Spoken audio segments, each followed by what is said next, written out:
William ওয়ার্ডসওয়ার্থের daffodils কবিতাটা যখন পড়েছিলাম তখন থেকেই এই ফুলটা দেখার জন্য আমার মনটা উকিয়েছিল।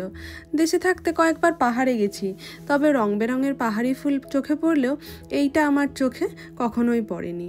আর তখন যেহেতু আমি স্কুলে যখন পড়তাম তখন এত ইন্টারনেটের যুগ থাকেনি, সে কারণে আমি চাইলেও ফুলটা সার্চ করে আমি দেখে নিতে পারিনি।